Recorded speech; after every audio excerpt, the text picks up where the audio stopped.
selamat pagi semuanya Sobat Muardi. Assalamualaikum warahmatullahi wabarakatuh.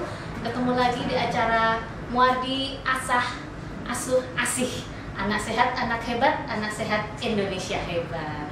Sobat Muardi, ayah bunda mungkin yang sekarang lagi banyak work from home atau work from office. Kalau saya tetap work from hospital, sama-sama WFH tapi saya work from hospital. Ya, sekarang kita ketemu lagi di acara seputar kesehatan anak. Tentunya hari ini kita masih mendatangkan narasumber yang luar biasa, yang sangat hebat, yang hits juga, dengan Dr. Husnia, spesialis anak. Selamat pagi Dr. Husnia. Pagi, Lintang. Sementara saya tetap dengan saya Dr. Lintang, spesialis anak. Pada hari ini kita akan membahas mengenai bagaimana sih menjaga anak agar terhindar dari penyakit infeksi. Tentunya ayah bunda banyak pertanyaan ya. Kalau sudah banyak pertanyaan, gimana sih caranya menghindarkan anak dari penyakit infeksi? Stay tune di acara kita hari ini. Jangan lupa nanti kalau misalnya nggak sempat melihat acara ini, nanti bisa lihat di akun YouTube kita di RSUD Dr. Muardi. Ini di Instagram sudah banyak yang join. Terima kasih Sobat Muardi, ayah bunda, hai. Yang di Facebook juga udah 2 juta nih followernya. Yang join juga udah banyak ini di Facebook. Ya, hari ini langsung saja Dokter Husnia. Gimana sih sebenarnya dok, di era sekarang kan lagi musim banyak infeksi nih ya. Apa aja nih? Musim hujan, musim kemarau, siang hujan, malam panas, atau siang panas, malam hujan nih. Itu perubahan cuaca gitu kan sering banget bikin infeksi. Mungkin ada pertanyaan nih mungkin nanti bunda. Nah, itu gimana ya dok? Ada nggak sih dok tips-tips menjaga anak agar terhindar dari penyakit infeksi? Ya, terima kasih. Jadi sebenarnya anak yang kalau dia kena infeksi kan dalam arti kan berarti dia kemasukan suatu patogen. Ya, patogen di sini bisa merupakan virus, bakteri, jamur maupun parasit. Parasit misalnya contohnya cacing gitu, atau binatang kecil ya istilahnya. Kalau yang dia sebenarnya tidak harusnya bikin sakit di dalam tubuh misalnya seperti itu. Nah, infeksi ini misalnya masuk tidak selalu akan menimbulkan penyakit ya. Jadi ada beberapa faktor yang mempengaruhi seseorang bakalan bakalan sakit setelah masuknya penyebab kuman itu tadi, istilahnya kita istilahkan kuman saja ya. Itu jadi ada faktor dari patogennya sendiri ya, yaitu tadi virus, bakteri misalnya itu kumannya, terus kemudian dari tubuh kita sendiri, kemudian juga dari lingkungan gitu. Jadi tidak selalu anak sudah kemasukan teman-temannya sakit ada dia sehat-sehat saja, dia nggak ikutan sakit lah. Itu karena tidak selalu infeksi yang masuk itu dia bikin penyakit atau sakit. Jadi kalau misalnya ada kuman yang masuk, jadi tadi kuman itu ada macam-macam ya dok ya. Ada kuman virus, bakteri, cacing, atau yang tidak terlihat kasat mata, dunia lain gitu kan. Nah itu bisa masuk ke dalam tubuh anak, tapi belum tentu itu menimbulkan penyakit. Iya. Ada yang mungkin anaknya satu sakit ya, satu nggak sakit gitu ya dok ya. Bisa juga ya. Kemudian gimana dok caranya? Mungkin ada nggak sih tipsnya kalau yang si anak A sakit tapi si anak B nggak sakit nih? Nah itu gimana dok biar si anak B ini sama-sama ada infeksi tapi tidak menimbulkan suatu penyakit?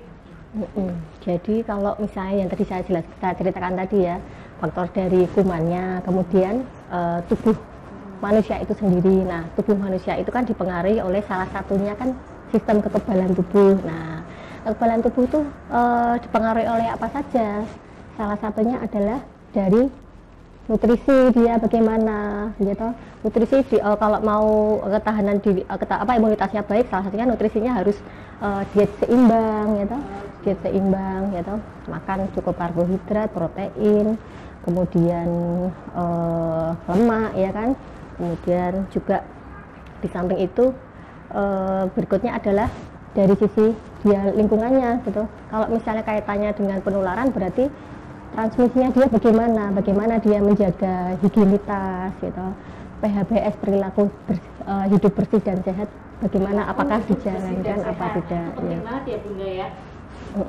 Terus kalau tadi dok nyambung yang diet seimbang, jadi kalau bagaimana menjaga anak biar tidak mencegah infeksi, salah satunya adalah dengan menjaga nutrisi ya. Diet seimbang artinya berarti nutrisi yang adekuat. Nutrisi yang adekuat tadi Dokter Rusmia sudah menyampaikan berarti mengandung karbohidrat, protein. Kalau protein terutama protein hewani mungkin ya dok ya. Hewani dan nabati. Kemudian mengandung sayur ya dok ya. Sayur dan buah. Sayur dan buah. Itu harus ada di dalam diet menu sehari-hari putra putrinya nih, dari bunda-bunda sekalian. Kadang ada anak yang nggak mau makan. Oh iya dok, terus anak saya ini nggak, ada beberapa mungkin pertanyaan dok. Dok, anak saya nggak mau makan, minta dong vitamin biar anak mau makan. Ada nggak sih sebenarnya itu? Kan kalau anak saya nggak mau makan, ada vitamin nggak biar anak saya mau makan terus jadi nggak gampang sakit? Nah itu kadang-kadang seperti itu ya. Ya, jadi memang kalau dari evidence-nya, maksudnya dari penelitiannya kan memang belum ada ya sampai sekarang ya. Dari IDAI pun merekomendasikan kalau anak susah makan gimana caranya dia biar bisa mau makan. Ya kita bikin dia lapar. Bikin dia lapar. Ya. Mungkin itu nanti cara praktek. Jadi kalau untuk intinya kalau misalnya anak nggak mau makan bukan dikasih vitamin, jadi vitamin untuk nambah nafsu makan secara signifikan nggak ada ya dok ya? Belum ada sampai sekarang. Ada sampai sekarang. Kalaupun ada pasti anak-anak di Indonesia semua pintar makan, lahap-lahap semua maknya ya. Cuman untuk masalah nanti praktek pemberian makan, nah mungkin nanti kita akan sampaikan di topik berikutnya ya. Masalah topik bagaimana sih praktek pemberian makan. Nah, sekarang kalau untuk menjaga anak agar terhindar dari penyakit infeksi, salah satunya tadi yang pertama adalah menjaga nutrisi anak. Nutrisi anak harus mengandung tadi ya karbohidrat, protein hewani, lemak, sayur, itu yang paling penting. Kemudian yang kedua lingkungan. Ya dok ya, tadi dikatakan lingkungan. Bagaimana sih dok lingkungan itu biar kita terhindar dari infeksi terutama anak? Kalau misalnya ada anak misalnya yang dia sakit infeksi ya, paling sering kan keluhannya kan demam, mungkin batuk pilek seperti itu. Memang sebaiknya dia tidak masuk sekolah, atau paling enggak jangan menghindari itu tadi keramaian, supaya dia tidak berisiko kepada yang lainnya. Oh iya, ini penting loh, karena sering nih anaknya masuk, anaknya batuk pilek, habis itu masuk sekolah nularin temennya di sekolah, dianya sudah sembuh, temennya gantian nularin, jadi muter aja kan. Atau mungkin lingkungan di rumah mungkin ya dok ya, lingkungan di rumah yang semuanya batuk pilek, semuanya sakit, jadi anak pasti akan ketularan. Nah, tapi di samping itu yang paling penting, itu kan kalau kebanyakan kan penularannya melalui tangan, jadi kebersihan tangan itu harus dijaga, cuci tangan itu sesering mungkin, dengan 6 langkah itu cuci tangan itu. Cuci tangan menurut WHO, pasti ayah bunda kalau sudah follow akunnya RSUD Dr. Mulyadi pasti sudah tahu dong gimana cara langkah cuci tangan yang baik dan benar ya. Kalau belum tahu, diklik aja boleh loh follow di highlightnya RSUD Dr. Mulyadi. Ya, ini wah sudah banyak nih yang follow, yang join nih di Instagramnya RSUD Dr. Mulyadi. Semoga para dokter di Rumah Sakit Mulyadi sehat selalu dan dilindungi Allah, tetap semangat. Iya, terima kasih supportnya. Ini dari Weekend Story. Oke. Terus ada lagi, banyak banget nih yang join di acara kita hari ini. Oh, ini ada pertanyaan. Dokter, anak dari Sandi Nugraha. Dokter, anak saya perlu nggak menggunakan masker kalau keluar rumah? Perlu nggak ya dok? Ya, kalau misalnya mengunjungi ketemu dengan orang yang kiranya ketemu banyak orang, ya baiknya memakai masker. Kalau dia untuk situasi saat ini ya, tapi kalau misalnya kalau tidak saat ini ya mungkin baiknya kalau pas kondisi sakit saja keluarnya. Kalau misalnya sekolahnya gimana terusan, ya baiknya ya nggak masuk sekolah kalau memang batuk pilek, libur dulu. Sesuai dengan arahan Pak Gubernur Jawa Tengah.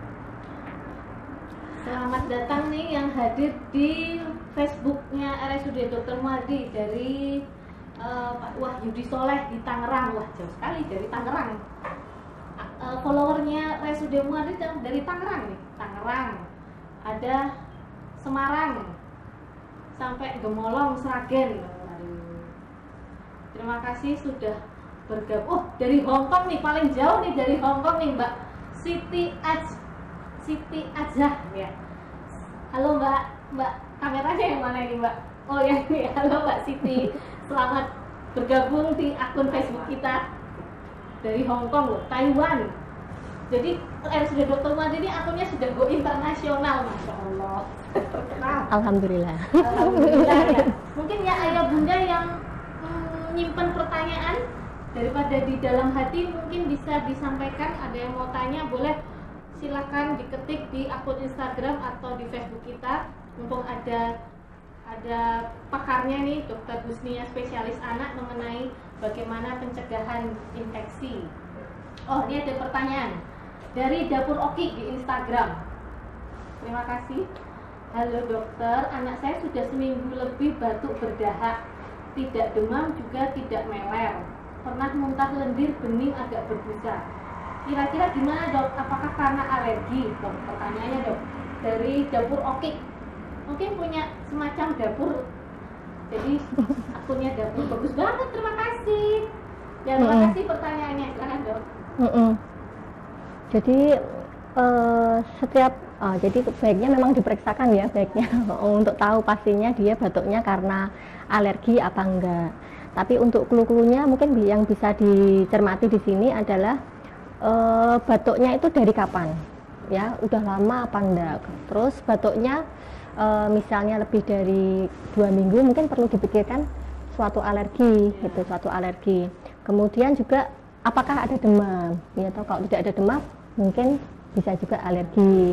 Terus munculnya waktu apa, siang ataukah malam gitu, lebih sering waktu apa gitu. Kalau misalnya waktu malam atau sampai pagi gitu, mungkin kita perlu pikirkan itu adalah suatu batuk alergi. Kemarin sebenarnya topik batuk sudah sempat kita bahas. Nah, mungkin untuk lebih jelasnya, jadi kalau misalnya batuknya ini karena alergi atau bukan sudah dijelaskan tadi ya Dokter Husnia. Mungkin pastikan dulu kalau anak ada batuk, pastikan dulu dia betul batuknya karena infeksi atau karena alergi. Bila perlu konsultasikan dengan dokter anak terdekat dulu, pastikan dulu dia batuknya karena infeksi atau alergi. Kalau karena infeksi, oh ya dok, menyangkut pertanyaannya dok dari Dapur Oki tadi dok, misalnya ada anak infeksi, perlu nggak sih harus dikasih antibiotik nggak ya dok? Ya, tergantung penyebabnya itu. Ya. Kalau demam sebagian besar kasus di tempat kita ini kan karena infeksi virus ya. Jadi kan nggak klop ya kalau misalnya antibiotik itu untuk membunuh bakteri, tapi anaknya curiganya ke arah infeksi virus gitu. Jadi memang perlu dilihat lagi dia benar infeksi bakteri atau infeksi virus gitu. Kalau rata-rata infeksi virus ya mungkin perlu ditunda dulu pemberian antibiotik, konsultasi kembali ke dokter terdekat gitu ya. Jadi kalau infeksi belum tentu harus dikasih antibiotik bunda. Jadi obatnya infeksi itu belum tentu antibiotik. Antibiotik harus diberikan secara cermat dan tepat dan rasional. Kalau kita yakin, dokter itu yakin itu penyebabnya adalah suatu infeksi bakteri, pasti akan diberikan antibiotik. Tapi pada beberapa kasus, terutama infeksi pada anak, mungkin tidak serta-merta semuanya disebabkan karena bakteri. Kalau penyebabnya virus, itu pasti tidak perlu diberikan, belum perlu diberikan antibiotik. Nah, konsultasikan dengan dokter Anda, dokter yang terutama yang di Rumah Sakit Dr. Muardi ya, kalau misalnya konsultasi. Nah, perlu nggak sih ini pemberian antibiotik? Ada pertanyaan lagi di Instagram. Dokter cantik, aduh terima kasih, kita dibilang cantik loh. Terima kasih ya Mbak, dari mana nih? Hafifanisa ya, dokter cantik. Mau tanya dong, kalau anak demam bagaimana kita tahu itu dari virus atau bakteri? Kapan anak perlu antibiotik? Oh ini pertanyaannya pas banget dengan statement tadi ya. Sudah terjawab berarti. Ya gimana dok? Mungkin bisa direview kembali dok. Nah, kalau demam tergantung dia kan, kalau dari penelitian itu kan kalau demam pada anak dia demam akut kan rata-rata memang infeksi virus. Tapi mungkin nggak infeksi bakteri, bisa juga infeksi bakteri. Terus bagaimana kita membedakan? Nah itu kembali lagi ke tadi ke dokter anak untuk dilakukan pemeriksaan, ya toh.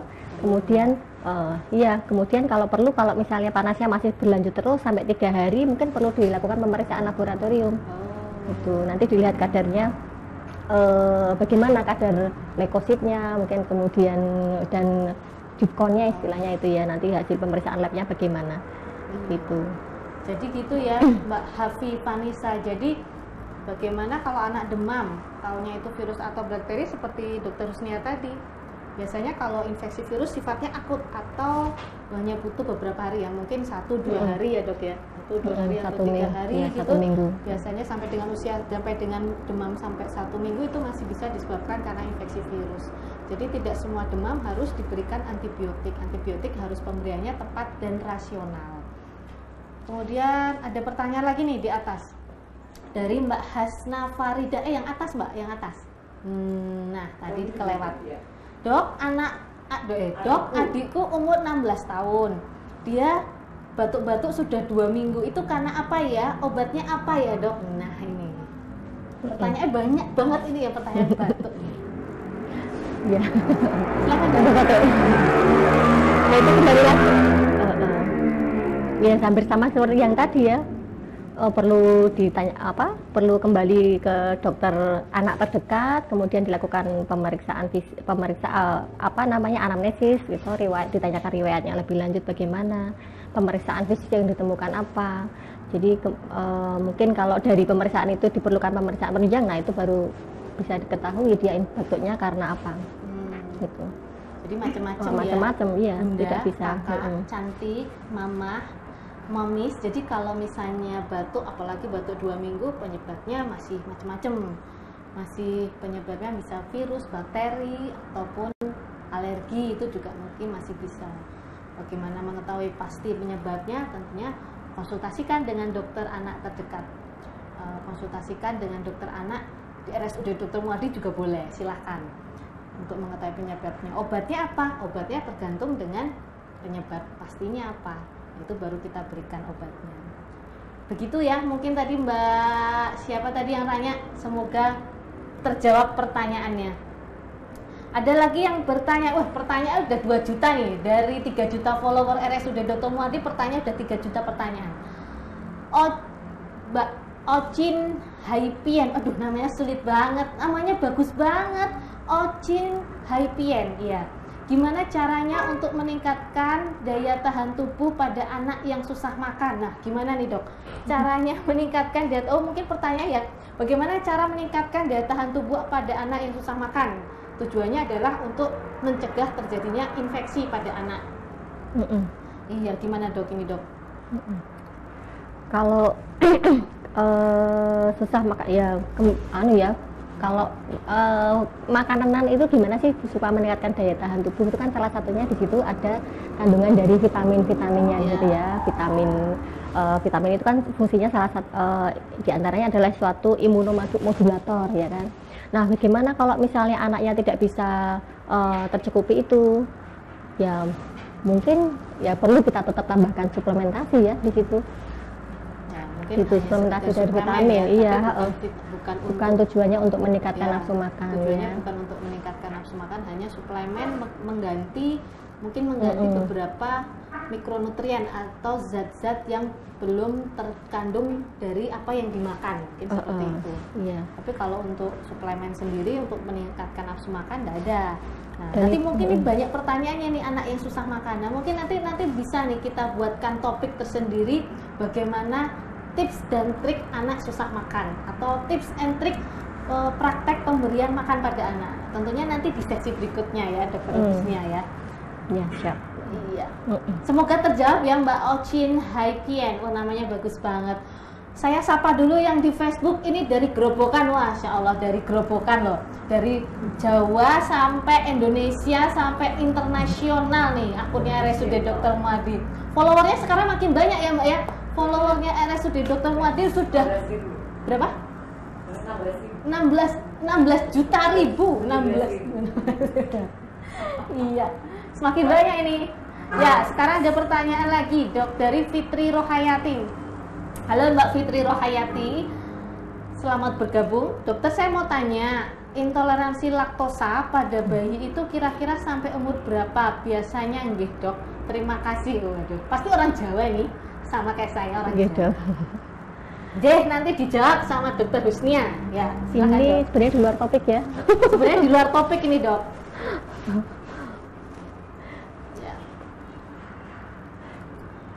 Ya. Bagaimana mau tanya intoleransi laktosa pada bayi, Dok? Ya.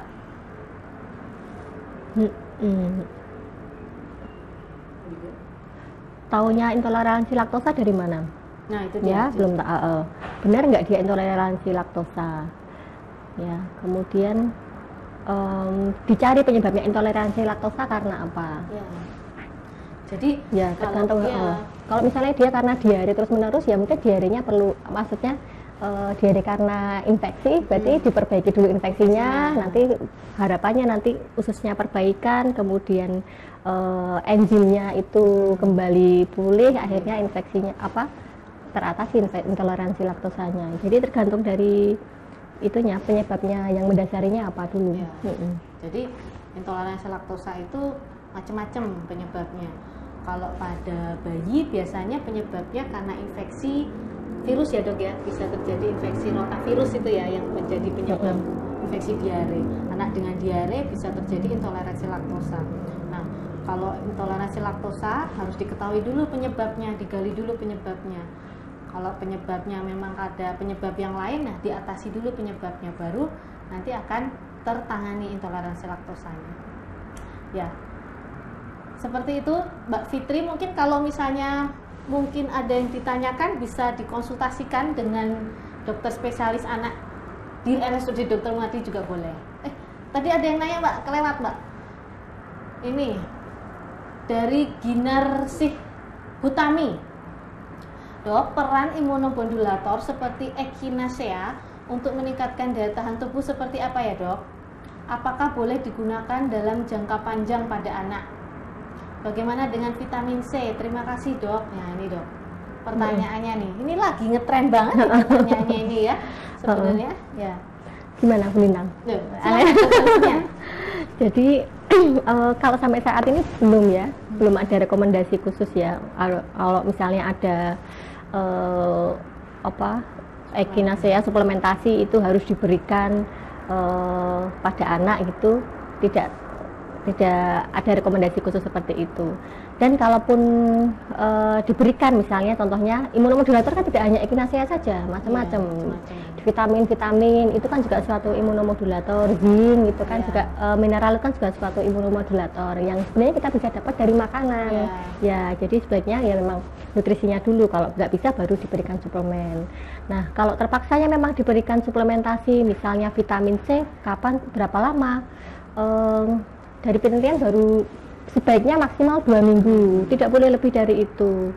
Jadi ya tetap ya diupayakan bisa mungkin asupannya diperbaiki, asupan nutrisinya. Jadi mungkin pemberian suplemen lebih bagusnya untuk imunomodulator tadi, meningkatkan sistem imun, mungkin lebih pasnya ketika anak sakit mungkin ya, Dok. Ketika anaknya sehat itu belum direkomendasikan untuk pencegahan terjadinya infeksi. Jadi kalau pencegahan infeksi ya yang penting adalah dari nutrisi ya. Nutrisi. Kalau terus kemudian itu tadi yang pengaruh lingkungan tadi ya, dari PHBS itu tadi ya. Perilaku hidup bersih dan semoga sehat. Terjawab Mbak Fitri Rohayati ya. Ini ada bukan dari Mbak Ginarsih, maaf tadi pertanyaannya. Mungkin ada pertanyaan lain dari ayah, bunda. Kalau mau bertanya silahkan mengenai mencegah penyakit infeksi pada anak. Dok, ini ada pertanyaan dari Putri Eriana di Instagram. Dok, anak riwayat demam batuk pilek, ke dokter spesialis anak selalu diberi obat dan antibiotik. Dilalah kalau sakit diberi obat lain nggak sembuh. Tapi kalau diberikan obat plus antibiotik seperti yang kemarin sembuh. Terus coba Mbak di scroll ke bawah lagi, Mbak. Jadi pertanyaannya, apakah sudah ketergantungan, Dok? Pripun? Jadi maksudnya setiap kali anaknya ini sakit batuk ke dokter dikasih obat obat plus antibiotik. Nah, seperti itu termasuk ketergantungan obat nggak dok? Pripun dok? Saya ikut pertanyaan di Instagram. Iya. Jadi kembali lagi ke itu tadi, yang namanya infeksi itu dipengaruhi oleh dia kumannya gimana, kemudian daya tahan tubuhnya gimana, kemudian dia perilaku PHBS ya, kesehatan lingkungan dari PHBS-nya bagaimana, cuci tangan, kemudian dan lain-lain. Nah, kalau misalnya dia sakit kemudian ke dokter anak diberikan antibiotik, mungkin ada pertimbangan tersendiri kenapa dokter anak itu memberikan suatu antibiotik gitu. Kemudian juga kalau jangan-jangan ke dokter anak yang itu memang ada infeksi, indikasi pemberian antibiotik, waktu ke dokter lain pas nggak ada indikasi pemberian antibiotik. Jadi memang ada pertimbangan tersendiri kenapa kok diberikan antibiotik apa enggak. Mungkin waktu ke dokter yang sama itu pas sakitnya memang ada infeksi bakteri, makanya ya itu tadi memang butuh antibiotik gitu. Jadi tentunya tergantung penyebabnya. Pasti akan memberikan antibiotik sesuai indikasi.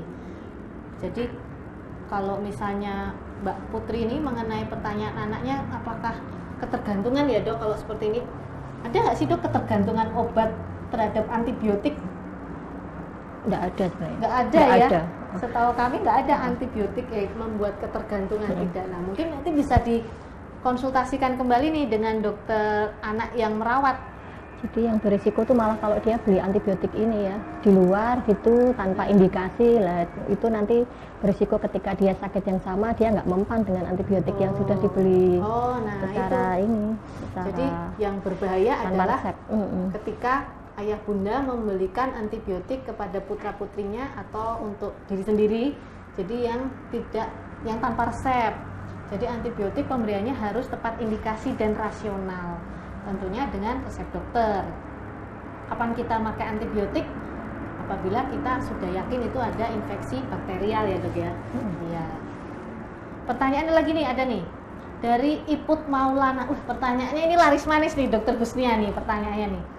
Dari Iput Maulana, dok, apakah benar untuk obat yang mengandung propolis, echinacea itu bikin memperburuk kondisi pasien dengan virus COVID? Waduh, pertanyaannya nyambung ke virus COVID ini. Gimana dok? Apakah benar untuk obat yang mengandung propolis, echinacea itu bikin memperburuk kondisi pasien dengan virus COVID? Nah, gimana dok? Ya kan ini virus yang baru ya, jadi penelitiannya kan juga baru ya. Tidak banyak penelitian yang mengungkap apakah propolis atau echinacea itu bisa memperburuk atau tidak pada pasien-pasien dia dengan infeksi virus COVID itu. Jadinya ya belum ada evidennya istilahnya ya, maksudnya belum ada buktinya, belum ada banyak penelitiannya, belum terbukti. Jadi sampai saat ini belum terbukti apakah betul propolis dan echinacea itu bisa memperburuk kondisi pasien dengan virus COVID. Ya, jadi seperti itu. Mungkin ada pertanyaan lagi, Bunda. Kalau ayah bunda, kalau ada pertanyaan silakan disampaikan ke Instagram kita atau di Facebook. Di Facebook nih belum ada yang bertanya nih di Facebook dari Hong Kong, Taiwan. Semoga sehat. Yang di Hong Kong nih internasional. Oh, waduh, ini pertanyaan ada lagi nih. Bilna Collection nih, jualan apa nih Bu Bilna Collection? Nanti bisa follow ya di akunnya RSUD Dr. Muardi. Dok, vitamin untuk baby 1 tahun apa ya dok? Waduh, vitamin lagi dok, ini pertanyaannya dok. Kenapa diberikan vitamin? Nah, pertanyaannya dokternya lagi, kenapa kok diberikan vitamin? Ya, jadi vitamin itu kan pilihan terakhir ya. Pilihan terakhir, misalnya anak nggak mau makan misalnya ya, kan vitamin didapat dari makanan nggak bisa, mungkin dari susu dia yang sudah terfortifikasi ya. Atau habis itu kalau memang tidak bisa baru vitamin ya, karena kan ya vitamin itu kan kandungannya kan tidak hanya dia ya bermacam-macam ya, kandungannya macam-macam itu tadi. Jadi kalau untuk anak terutama 1 tahun yang paling penting adalah nutrisinya yang dikejar. Nutrisi, jadi makanan pendamping ASI ya, dari 1 tahun. Jadi itu yang paling penting. Belum ada yang bertanya lagi nih? Nah, saya bertanya nih dok, sekarang dok. Kalau dok misalnya sekarang ini lagi musim demam berdarah ya dok ya. Nah dokter ada nggak tips-tips nih karena ini di daerah Solo nih baru banyak kejadian anak-anak dengan infeksi demam berdarah. Ada nggak sih dok tips-tips kita untuk orang tua di rumah, bagaimana sih pencegahan biar anak atau orang tua juga terhindar dari infeksi demam berdarah, dok? Ya, jadi kalau kan sekarang lagi musim COVID ya, jadi semuanya pada fokusnya ke COVID, ternyata lupa sebenarnya kita punya infeksi ya, yang lainnya yang cukup sering itu misalnya demam berdarah gitu. Jadi mungkin sudah sering di share ya, di share kalau misalnya ya 3M plus itu istilahnya ya. Mengubur, kemudian menguras tempat penampungan air, kemudian menutup rapat ya tempat penampungan air itu. Kemudian untuk plusnya itu ya berarti dia tidak menggantung baju ya, karena nyamuk itu kan senang banget itu yang gelap-gelap gitu kan. Kemudian bisa menyemprot gitu ya. Terus apalagi menaburkan bubuk abate kalau misalnya di tempat-tempat yang memang sulit untuk dikuras, itu seperti contohnya memakai kelambu ya, mungkin memakai lotion yang dia anti nyamuk, merawat tanaman yang dia bisa mengusir nyamuk seperti itu. Ya, jadi seperti itu. Jadi kan sekarang lagi musim juga nih demam berdarah. Demam berdarah cukup mengkhawatirkan juga kan kalau ayah bunda misalnya, jangan sampai anaknya terjangkit infeksi demam berdarah juga. Bagaimana cara mengatasinya, mencegah ya harus dengan 3M tadi ya. Mungkin kalau lebih jelasnya bisa loh follow di akun Instagramnya RSUD Muardi, kita sudah menampilkan ada flyernya mengenai tips dan trik bagaimana cara mencegah infeksi demam berdarah. Ada pertanyaan lagi nih dari Instagram. Dok, saat ini anak saya sedang batuk berdahak. Apakah ada solusi lain selain memberikan obat? Kemudian, itu pertanyaan pertama. Pertanyaan dua. Yang kedua, apakah antibiotik itu tidak membahayakan, dok, kalau dikonsumsi ya? Ya, gimana dok nih? Minum air yang banyak, air hangat, ya kan? Karena itu tadi lebih mengencerkan dahaknya. Kemudian tergantung ya, kembali lagi tadi tergantung batuknya ini karena apa itu. Mungkin nggak perlu fisioterapi, ditepuk-tepuk fisioterapi dada kalau memang dahaknya banyak gitu. Jadi tergantung dari diagnosis dokter tuh apa gitu. Kemudian pertanyaan berikutnya kedua, apakah antibiotik itu tidak membahayakan, dok, kalau dikonsumsi? Ya, tergantung dari antibiotik digunakan untuk apa. Antibiotik kembali lagi kan tujuannya untuk membunuh bakteri, bukan membunuh virus, jamur, tidak membunuh parasit ya. Jadi kalau memang sakitnya karena curiganya karena bakteri, ya diberikan antibiotik. Kalau misalnya enggak, ya tidak perlu diberikan antibiotik. Gitu. Ya, jadi pertanyaannya antibiotik itu membahayakan atau enggak? Belum tentu. Harus tepat indikasi ya, dok ya. Tepat indikasi, tepat dosis, tepat indikasi dan tepat dosis. Tentunya dokter untuk meresepkan antibiotik itu pastinya akan tepat indikasi, rasional, dan tentunya dosisnya pasti akan dipertimbangkan. Begitu ya, semoga terjawab Mbak dari Mbak Ahasna Ardiani ya. Ada pertanyaan lagi nih. Wah, pertanyaannya ini laris manis nih Dokter Mustia nih, pertanyaan hari ini nih. Dari Yin Shinosuke. Dok, anak saya batuk hampir 3 minggu. Kata dokter kemungkinan infeksi saluran tenggorokan. Pengobatan yang tepat itu dikasih apa, dok? Ya, ini dok, gimana nih dok pertanyaannya nih? Batuk ini hampir pertanyaannya 3. Banyak pertanyaan batuk nih. Kemarin 2 minggu yang lalu kita sudah topik batuk nih banyak banget sudah digali oleh narasumber sebelumnya. Tapi nggak apa-apa, ini karena batuk mungkin pertanyaannya menyangkut pencegahan infeksi gitu dok ya? Ya, batuk hampir 3 minggu kata dokter. Infeksi saluran tenggorokan. Infeksi saluran tenggorokan.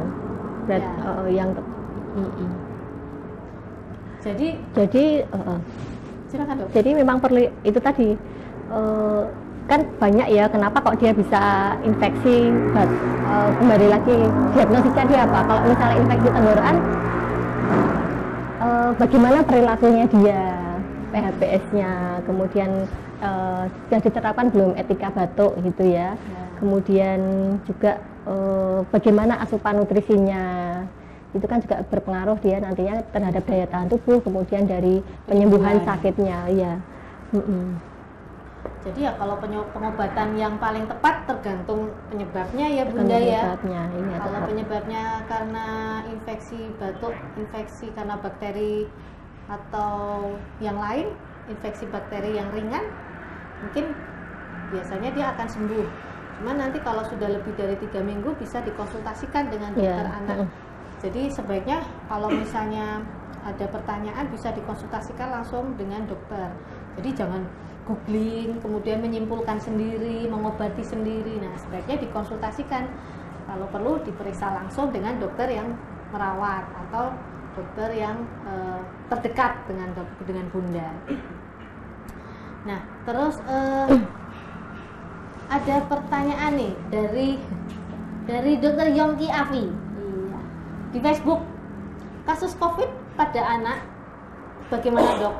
Apakah sudah ada laporannya? Dan bagaimana seberapa besar resiko tertular COVID-19 pada anak, terutama balita, bila dibandingkan dengan lansia atau geriatri? Geriatri berarti orang tua ya, lanjut usia.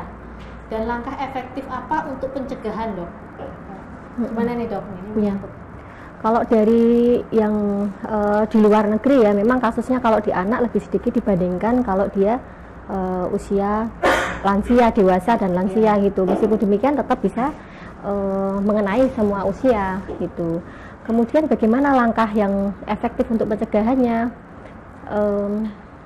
Sebaiknya memang kalau anak-anak itu kan dia di rumahkan saja, stay at home ya. Ya, stay at home, di rumah aja. Di rumah aja. Nah, kemudian ya, hindari daerah yang dia banyak kerumunan. Ya, hindari daerah banyak kerumunan. Terus yang paling penting itu tadi biasakan cuci tangan, sering mencuci tangan itu tadi dengan 6 langkah diajarkan. Sekarang ini kan sering itu diajarkan di TK-TK itu bagaimana cuci tangan yang benar itu. Nah, itu yang paling pokok. Pakai masker gimana? Ya kalau itu keluar rumah mungkin pakai masker gitu. Tapi pakai masker pun juga tidak lantas terhindarkan dari infeksi kalau dia tidak menerapkan PHBS, cuci tangan gitu tadi, menggunakan sabun atau dengan hand rub yang berbahan dasar alkohol gitu. Jadi penting ya untuk ayah bunda bagaimana pencegahan infeksi terutama COVID-19 kalau pada anak-anak. Yang paling penting adalah perilaku hidup bersih dan sehat ya dok ya. Bagaimana langkah cuci tangan pada anak itu juga sudah harus mulai diajarkan. Bersin juga diajarkan ya. Etika bersin, batuk itu penting itu diajarkan. Nah, sekarang kan banyak nih media sosial yang menampilkan bagaimana perilaku hidup bersih dan sehat, salah satunya cuci tangan. Ini seperti Dokter Yongki Afi yang kemarin sudah membuat video TikTok mengenai cuci tangan. Kalau ayah bunda yang belum tahu boleh loh cek di Instagramnya RSUD Dr. Muar. Di situ ada Dokter Yongki dan saya dan juga teman-teman yang lain. Bagaimana langkah cuci tangan menurut WHO yang benar dan juga bagaimana etika batuk yang betul. Ya nanti jangan lupa ya dibuka ya buat ayah bunda nih. Oh, terus ini ada pertanyaan lagi di Instagram dari Sandi Nugraha. Kalau anak dikasih empon-empon, jahe, lemon, madu boleh nggak dok? Iya, ini boleh nggak nih dok? Empon-empon nih, empon-empon. Jahe harganya naik loh bunda, 120.000 1 kilo loh. Saya tahu. Lemon juga deh hampir 30.000 1 kilo. Ini sama nih emak-emak juga. Ya gimana nih dokter? Pertanyaannya mau apa enggak itu anaknya? Anaknya mau apa enggak itu? Anak mau enggak? Kalau anak mau sih sebenarnya enggak masalah ya. Iya enggak masalah. Boleh dikasih aja. Tidak ada kontraindikasi. Ya. Tapi mau enggak nih empon-empon? Kadang bapaknya aja enggak mau dikasih, apalagi maksa ke anaknya ya kan? Ya mungkin semoga terjawab ya dok dari Bapak Sandi Nugraha nih yang memberikan pertanyaan. Ini lagi hits banget kan dok, karena sekarang empon-empon, semua orang beli empon-empon, jahe, lemon. Mahal itu di mana-mana tuh. Ya jahe, temulawak, kunir, lemon, madu ya itu bagus memang Tapi ya memang tidak ada kontraindikasi ya dok, intinya tidak ada kontraindikasi diberikan pada anak kalau anaknya mau. Kalau nggak mau ya dimasukkan aja di sayur ya, dimasak apa. Kalau nggak mau ya diminum ibunya sendiri. Ya saya bikinin anak saya nggak boleh saya minum sendiri. Jadi begitu. Oh ada pertanyaan lagi nih Mbak Putri Eriana menyambung. Maaf dok mau nanya lagi. Anak kalau sering dinebu ada nggak dok efek yang mungkin bisa ditimbulkan jangka panjang? Oh nebulizer dok. Jadi nebu apa ada efek jangka panjang? Kenapa anaknya dinebu? Pertanyaannya itu dulu. Oh, biasanya anak kalau dinebulisasi kan itu karena dia ada sebenarnya karena asma ya kan ya, karena asma. Kemudian kalau untuk kondisi saat ini memang baiknya nebu dihindari ya. Karena dengan outbreak wabah COVID ini sebaiknya nebulisasi memang dihindari. Kemudian nebu juga itu kandungannya apa, obatnya itu apa gitu. Loh dok, kalau misalnya batuk dia radang tenggorokan di nebu bisa enggak dok? Loh nebulisasi itu tujuan kan dia membentuk suatu partikel-partikel kecil.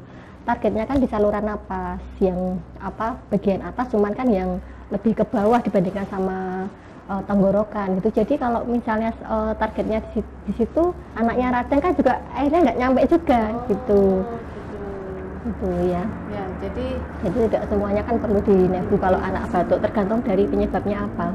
Jadi bunda tidak semua anak perlu dinebulisasi ya, tergantung penyebabnya apa. Apalagi kalau di zaman sekarang lagi musim penyakit infeksi COVID-19 ini sebaiknya tindakan nebulisasi dihindari ya. Dokter Husnia, silahkan diminum, boleh diminum. Kalau saya ini sudah tenggorokan sudah kering nih, jadi saya minum dulu ya. Sobat Muardi, kalau masih ada yang mau bertanya silahkan. Ini ada dari Dokter Yongki Avi di Facebook. Terima kasih ya Dokter Yongki Avi sudah komentar. Terima kasih, hostnya kemarin sudah mengajarkan etika batuk dan cuci tangan. TikTokan ya, boleh. Nanti kita tampilkan di akhir ya Mbak Mary ya. Oh ini ada nih pertanyaan dari Mbak Noni Novans Putra. Om dok, kalau mau kontrol ke Muardi amankah? Oh pertanyaannya Om, kita tante semua di sini. Host dan narasumbernya tante. Jadi pertanyaannya siapa ini? Oh, tapi nggak apa-apa kita jawab ya. Boleh nggak sih kontrol ke Muardi? Boleh ya. Boleh, tentunya silahkan kontrol ke Rumah Sakit Dr. Muardi. Kita sudah memisahkan antara posko untuk posko yang COVID-19 dengan penyakit yang lain, sehingga sebisa mungkin agar menghindari penularan infeksi, sehingga silahkan aman kalau mau periksa ke Rumah Sakit Dr. Muardi. Ya, ada lagi pertanyaannya dari Instagram. Tadi kayaknya ada nih di Instagram. Dokter Husnia laris banget ini pertanyaannya hari ini. Tuh, dari Abdulaziz Gus. Ya, anak saya berat badannya nggak naik-naik ya dok. Padahal makannya banyak, tapi anaknya aktif banget dok. Gimana nih dok? Ini sering nih pertanyaannya bunda-bunda, ayah, bunda, berat badan anak nggak naik-naik. Padahal makannya banyak, anaknya aktif banget. Nah ini bagaimana dok? Dikonsulkan dulu ke dokter anak ya. Nanti kan dilihat tinggi badannya berapa, berat badannya berapa, kemudian kan diplotkan ada growth chart itu grafik pertumbuhannya sesuai apa enggak ya. Kalau misalnya grafiknya sesuai, kemudian barangkali dia model anak yang memang makannya sedikit-sedikit gitu, mungkin dibikin sering gitu ya. Atau kalau misalnya itu tadi perlunya ke dokter anak untuk menggali lagi dia bagaimana makannya, kok nggak naik-naik, kenapa, apakah ada sakit di situ yang perlu kita lacak dulu, makanya kontrol ke dokter anak itu. Jadi harus diketahui dulu badan anak nggak naik-naiknya kenapa, naik itu seberapa bulan, atau tiap usia, tiap periode usia tentunya anak berbeda untuk target kenaikan berat badannya. Nah, kenaikan berat badan yang naik setelah sekian lama juga harus digali lagi, apakah ada penyebab tertentu yang menyebabkan anak beratnya sulit naik. Jadi dari mana kita tahu? Nah, konsultasikan, periksa ya ke dokter spesialis anak, nanti akan digali bagaimana target penurunan berat, target kenaikan berat badannya seberapa, bagaimana status nutrisinya atau status gizinya sudah baik atau memang kurang, atau adakah harus yang dinaikkan, bagaimana digali juga bagaimana apakah penyebab berat badannya nggak naik-naik kalau perlu. Nah seperti itu, mungkin semoga terjawab nih dari Bapak Abdul Aziz Ghosh ya. Kita belum ada pertanyaan lagi nih, dan oh sudah ada, laris manis nih hari ini pertanyaannya, 1 juta pertanyaan Dokter Husnia nih. Hilang Mbak Mary. Ya, ini dari Batlajer Yaditya ya. Selamat datang, selamat bergabung di live streaming kita hari ini.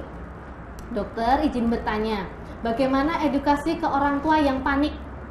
Anak batuk sedikit langsung dibawa ke rumah sakit karena takut anaknya terinfeksi virus yang saat ini sedang mewabah. Terima kasih dokter. Nah ini pasti Bapak Batlajer Yaditya nih tenaga kesehatan nih, pasti sering banyak dijumpai ya seperti itu. Gimana dok ini dok, edukasi ke orang tuanya yang panik dok? Mengingat musim kita yang seperti ini. Yang pasti harus tenang dulu ya kan, harus tenang dulu. Kemudian kalau misalnya terpanik kan nanti kan tidak bisa mengambil keputusan dengan baik gitu, apakah anak harus dibawa ke rumah sakit apa enggak. Kemudian batuk yang namanya mungkin sudah dibahas di periode yang dulu ya, batuk itu kenapa kok bisa muncul, itu kan karena mekanisme pertahanan diri gitu kan ya, mekanisme pertahanan tubuh untuk mengeluarkan suatu benda asing istilahnya kan itu, makanya ada batuk. Alarm tubuh kemarin sudah dijelaskan. Nah terus bagaimana kalau sekitarnya seperti di Solo kan sudah ada transmisi lokal itu, bagaimana ini jangan-jangan COVID apa bukan? Nah ya itu tadi, observasi di rumah, dipantau di rumah, gejalanya bagaimana, gejala yang muncul seperti apa, ya apakah ada demam apa enggak. Kalau misalnya demam 3 hari kan kita ada tuh kapan sih perlu diperiksakan ke dokter, kapan sih lebih bersabar dulu misalnya. Iya kan itu kan penting. Kapan nih kita harus periksa ke dokter spesialis anak nih untuk saat ini ya kan? Iya itu. Ya misalnya contohnya itu tadi demam, ya demam lebih 3 hari, kemudian perlu dicari penyebabnya kenapa. Mungkin kalau yang lainnya ya yang misalnya perdarahan ya kan ya, perdarahan, kejang, kemudian dia muntah terus menerus seperti itu. Jadi dari Ikatan Dokter Anak Indonesia sudah membuat rekomendasi kapan sih kita harus sebaiknya membawa anak ke dokter spesialis anak untuk kondisi saat ini. Tadi sudah dijelaskan dokter Husnia ya, 1 sesak nafas, kejang, kemudian penurunan kesadaran, apalagi ya dokter? Demam lebih dari 3 hari. Demam lebih dari 3 hari. Kemudian ada perdarahan. Seperti itu. Mungkin terjawab ya dokter dari Batlajer Yaditya. Kapan sih anaknya edukasi ke orang tua? Jadi tidak semuanya anak batuk sedikit langsung dibawa ke rumah sakit. Tentunya dicari tahu dulu apakah kita berada di daerah yang lokasi terjangkit atau tidak ya dok ya. Ya terus itu juga kayak nutrisi gitu kan diperbaiki, nutrisinya untuk peningkatan daya tahan tubuhnya, nutrisinya diperbaiki. Kemudian PHBS kembali lagi ya, itu etika batuk mungkin perlu diajarkan, cuci tangan itu yang penting juga itu. Iya. Ya semoga terjawab ya dari Batlajer Yaditya ya, ini semoga terjawab pertanyaannya.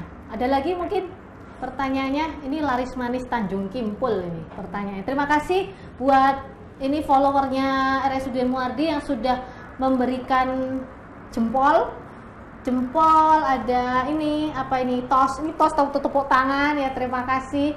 Oh waktunya kita masih ada 10 menit. Masih ada 10 menit buat ayah bunda yang masih nyimpan pertanyaan daripada disimpan di dalam hati. Sebaiknya langsung saja disampaikan, mumpung kita punya narasumber ini di sini yang hebat banget nih, sudah mengatasi penyakit infeksi. Bagaimana pencegahan penyakit infeksi?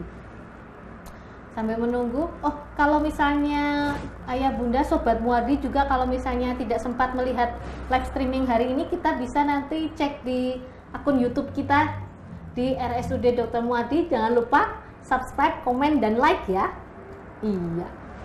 Dokter Husnia mungkin mau ada yang disampaikan dok? Kita masih ada waktu 10 menit nih. Dari tadi kan kita membahas tentang PHBS itu tadi ya. Iya. Ya, kalau misalnya kita di sekarang ini banyak yang stay at home istilahnya kan gitu. Stay at home. Aspeknya di rumah aja ya, kita menerapkan apa yang bisa dikerjakan di rumah. Ini ada nih ditampilkan. Ini nutupin ya badan saya yang besar ini ya. Nih. Ya ini saya ambil dari Kemenkes ya. Ini. Oh, di situ. Ya. Nah, ini kan prinsipnya untuk mencegah infeksi, misalnya pertolongan ditolong oleh tenaga kesehatan. Itu tujuannya untuk apa? Misalnya kalau di dukun, misalnya kalau di desa itu kan nanti berisiko kalau misalnya alatnya tidak steril, akhirnya dia juga terinfeksi. Dukun bayi ya. Dukun bayi tetanus seperti itu misalnya, tetanus neonatorium. Kemudian memberikan ASI eksklusif, ini kan targetnya tadi itu memperbaiki dia supaya ketahanan tubuhnya baik, makanya diberikan ASI eksklusif. Kemudian menimbang bayi dan balita setiap bulan, tujuannya untuk apa? Ya untuk di samping lihat pertumbuhannya sesuai dengan normal apa enggak, di samping itu juga untuk melihat anaknya ada keluhan sakit apa enggak di situ. Ya mungkin kalau orang tua tidak paham, mungkin dari tenaga kesehatan bisa lebih mengetahui gitu. Ya, biasanya dari kader ya dok ya. Kader di posyandu biasanya akan merujuk ke puskesmas atau ke fasilitas kesehatan terdekat untuk menggali atau mengetahui apakah anak ada masalah atau tidak. Kalau misalnya pada penimbangan posyandu tidak ada kenaikan berat badan ya dok ya. Mungkin bisa nanti terus diarahkan ke dokter atau mungkin diberikan nutrisi dulu seperti itu. Kemudian menggunakan air bersih, ini sudah pasti ya. Air yang kalau misalnya diminum berarti harus dimasak dulu begitu. Kemudian mencuci tangan dengan air bersih dan sabun gitu ya. Menggunakan air bersih nih, jadi nggak boleh minum air kobokan ya. Air kobokan nggak boleh diminum, harusnya yang mateng ya dok ya, harus yang mateng. Kemudian mencuci tangan dengan air bersih dan sabun ya, dengan menerapkan 6 langkah cuci tangan, menggunakan jamban sehat, berarti harus dibersihkan tiap hari supaya di situ tidak jadi sumber penyakit, sumber infeksi jamban gitu sehat ya. Itu masuk langkah ke promosi kesehatan ya dok ya. Jamban sehat nih. Kemudian memberantas jentik nyamuk. Nah, ini juga ya kaitannya sama tadi ya, demam berdarah tadi ya. Berarti harus menguras ya, itu termasuk mengukur, menutup tempat penampungan. 3M ya, ya, jangan lupa. 3M plus ya. Kemudian makan buah dan sayur setiap hari. Lah ini kan buah dan sayur kan banyak vitaminnya ya. Di situ kan. Tapi jangan lupa ya dok ya, tentunya selain buah, sayur, jangan lupa nutrisi, protein yang tetap nutrisi yang lain. Karbohidrat, protein, terutama protein hewani ya dok ya. Jadi selain buah dan sayur juga perlu dikejar nih untuk pertumbuhan anak. Karbohidrat, protein hewani juga harus dikejar ya. Jadi jangan nggak boleh dok ya kalau cuma dikasih anak makan nasi sayur tanpa ada protein dan lemak ya. Itu nanti anaknya jadi nggak pinter, banyak yang anemia begitu ya dok ya. Iya, jangan yang penting kenyang. Ya, jangan yang penting kenyang, yang penting warak jadi boe. Ya, yang penting warak begitu bune. Ya, jadi harus nutrisinya harus seimbang ya dok, tentunya selain makan buah dan sayur. Ya, terus kemudian melakukan aktivitas fisik setiap hari, olahraga, meskipun kalau kita di rumah ya mungkin sepeda statis kali ya. Oh iya. Kalau sepeda keluar juga tidak apa-apa. Nyapu, ngepel, ya sudah ya, menghabiskan berapa kalori itu lumayan. Mungkin anaknya kalau untuk anak-anak bisa diajak untuk melakukan aktivitas fisik ya dok ya. Misalnya ibunya menyapu, anaknya bisa ikut ngepel atau ikut membantu, itu kan juga meningkatkan aktivitas fisik pada anak. Selain ibunya sehat, anaknya sehat, ibunya juga terbantu kan, cepat selesai pekerjaan rumahnya. Ya, kemudian tidak merokok di dalam rumah ya. Ya sebenarnya tidak merokok saja itu ya, tidak harus di dalam rumah, di luar rumah juga sebaiknya juga tidak merokok ya. Ya, tidak merokok itu penting ya, terutama buat ayah nih di rumah. Jangan sampai anaknya terpapar dengan paparan asap rokok, terutama paparan asap rokok yang langsung itu meningkatkan resiko alergi dan juga resiko infeksi ya dok ya kalau pada anak-anak. Mungkin ada pertanyaan lagi, ini ada pertanyaan lagi di Instagram. Iya. Dari Senopati Wakidun, wah namanya bagus banget. Min mau nanya. Oh, yang ditanya admin. Min mau nanya, besok tanggal 6 April kan jadwal cek lab anak saya. Apakah aman anak saya cekkan? Jujur saya takut, Min. Takut nih Mbak Min. Mimin. Saya sama Mimin. Boleh nggak sih dok? Mau kontrol nih ke rumah sakit Dr. Muadi, aman nggak ya? Nanti kan sudah disampaikan, aman kan ya? Aman ya. Tapi kalau misalnya sebaiknya kalau kondisi anaknya dalam kondisi yang fit, bugar, tidak apa-apa mas, tidak. Silahkan periksa ke rumah sakit Dr. Muardi. Tentunya dengan menerapkan tadi langkah-langkah dari Dr. Rusnia yang sudah disampaikan bagaimana pencegahan infeksi. Terus ada lagi pertanyaannya dari Anika Napitu. Dok, imunisasi pada bayi tetap dilakukankah dok? Jika anak saya ada gejala ISPA pada saat ini mengingat adanya COVID-19. Nah, gimana nih dok? Imunisasinya tetap dilakukan nggak nih? Kalau anaknya gejala ISPA atau karena dia saat ini lingkungannya karena ada COVID ini, kalau rekomendasi dari IDAI, ya kalau selama imunisasinya masih bisa ditunda 2 minggu ya, kecuali kalau dia imunisasi seperti polio, DPT, ya kan, HIV, pentabio misalnya, gitu. Pentabio, polio itu kan harus diberikan. Gitu. Kalau batuk pilek bagaimana? Kalau sebenarnya kalau ringan kan bukan kontraindikasi ya. Jadi kalau hanya batuk pilek ringan, tidak ada demam tinggi, tidak perlu takut ya, Anda tetap boleh untuk melakukan imunisasi. Kemudian juga ditanya dia ada riwayat sakit sebelumnya ada apa enggak? Karena kaitannya dengan imunisasi itu tadi. Ada enggak penyakit tertentu yang menjadi kontraindikasi karena suatu imunisasi tertentu, itu juga harus dipertimbangkan. Nah, semoga terjawab ya tadi Mbak tadi pertanyaannya. Wah, dari Facebook nih. Halo Mbak Nur Afifah dari Kendal. Terima kasih sudah bergabung di live streamingnya seputar kesehatan anak nih di Rumah Sakit Muadi hari ini. Terima kasih. Waktunya masih ada 5 menit. Silahkan yang mau bertanya. Ada pertanyaan nih Mbak di bawah nih. Rianti, dok boleh enggak saya keluar dari Solo mau pulang ke Riau? Wah, mau pulang ke Riau nih gimana nih dok? Boleh enggak? Jangan ya. Sebaiknya ditunda ya, karena kan kita mau social distancing ya Bunda. Sebaiknya anjuran dari pemerintah dianjurkan, himbauannya adalah jangan berpergian keluar, terutama keluar kota. Sebaiknya ditunda dulu. Kalau tidak kepepet banget ya kan. Ya. Ada lagi dari Robert Maulana. Hari ini melayani tes COVID dari jam berapa sampai jam berapa, dok? Oh, dari jam 7 pagi sampai jam 7 malam ya. Di posko COVID kita di ruang radiologi. Di gedung radiologi di depan. Oh ya. Dari jam 7 sampai jam 7 malam, silahkan. Sebelum datang mungkin bisa cek dulu lewat website ya, lewat websitenya dulu, screening mandiri dulu, self screening dulu lewat akun websitenya nanti. Oh ya, website screeningnya bisa dicek di Instagramnya RSUD Muardi. Jangan lupa follow ya. Pertanyaannya itu, ada lagi pertanyaan? Kita masih ada waktu 1 menit. Terima kasih semuanya. Wah lah ini, ada pertanyaan lagi nih dari Rianti.